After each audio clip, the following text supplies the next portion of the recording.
بس لحظة شوي بس. من هدي النبي صلى الله عليه وسلم أن يسلى الميت من جهة مؤخرة القبر، أن يسلى الميت من جهة مؤخرة القبر. وكان الذي ينزل في القبر يقول بسم الله وعلى ملة رسول الله صلى الله عليه وسلم.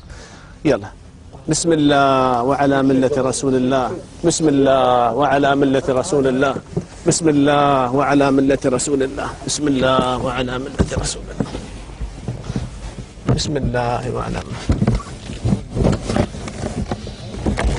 دخل.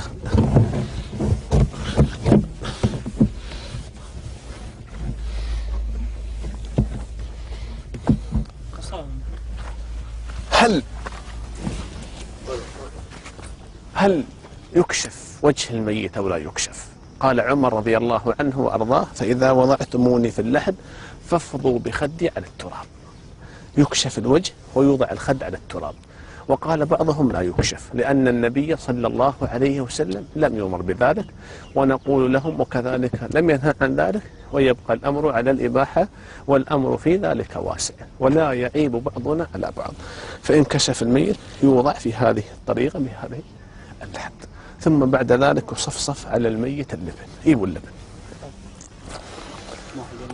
لا إله إلا الله. لحظة شوي لحظة.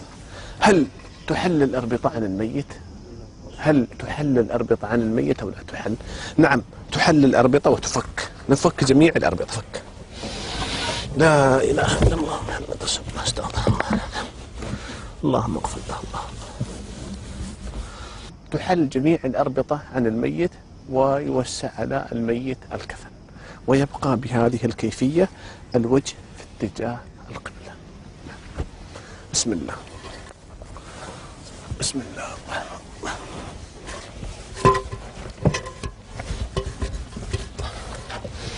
بسم الله.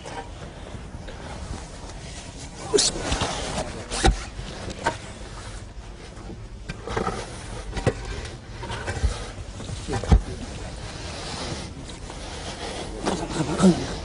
بسم الله. لا إله إلا الله محمد رسول الله. كل من عليها فان ويبقى وجه ربك ذو الجلال والإكرام. اللهم اجعل قبره رياضا من رياض الجنة. اللهم اجعله من رياض الجنة. اللحد وين عجين؟ لا لحد لا لا لا لا لا لا يبحث الماء لا حظر. ايوه يا سدد القبر سدد. اللهم اغفر له. اللهم ارحمه. اللهم اجعله رياضا من رياض الجنة. اللهم ثبته وثقل وجهه. لا إله إلا الله محمد رسول الله. هذا ما وعد الرحمن وصدق المرسلون. اللهم عنا على القبر وما فيه. اللهم عنا على القبر وزلاته.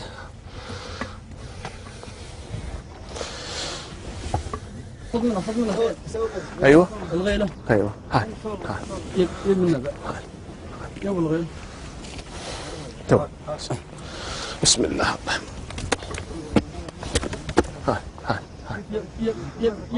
يب. لا إله إلا الله محمد رسول الله. اللهم اغفر له. اللهم اغفر له. بالنسبة عندما يصفصف على الميت اللبن توضع عليه الحصى ثم يوضع عليه المدر حتى لا يكون له أنفا، ويبقى في دار الحق عند الله جل وعلا، ويلطخ بهذه الطريقة. كلنا مصيرنا إلى هذا اليوم، كلنا إلى هذا الحق. لا إله إلا الله محمد رسول الله.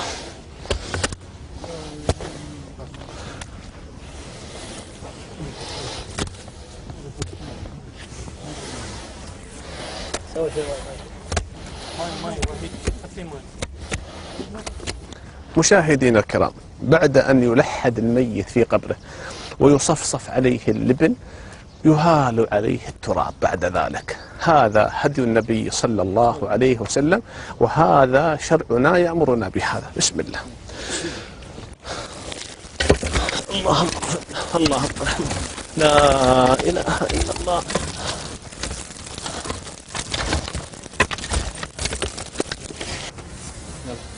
يا لا يا بسم الله.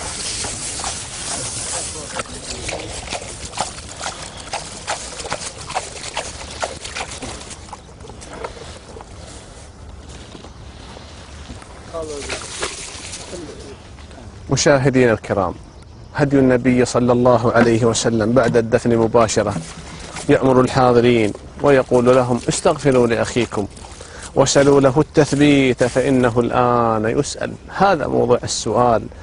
فلذلك أوصى عمرو بن العاص رضي الله عنه وهو من كبار الصحابة فقال: فإذا دفنتموني فامكثوا عند قبري على قدر ذبح الجذور وتقسيم لحمه. هدي النبي أن يكون القبر شبرا ولا يزيد عن شبر، وكذلك يكون له الشواهد. وكذلك من الأخطاء الشائعة الكبيرة أن لا يجلس على القبر، فنهى النبي صلى الله عليه وسلم عن الجلوس على القبر. وكذلك نهى النبي صلى الله عليه وسلم عن الكتابة الأسماء على القبور. فنحن نقول لمشاهدينا الكرام في كل مكان أن يتقوا الله في موتاهم، موت المسلمين، وأن يحسنوا إليهم كما أمر الله عز وجل، فلا يكتبوا أسماء على هذه القبور. ورحم الله قبرا لا يعرف صاحبه.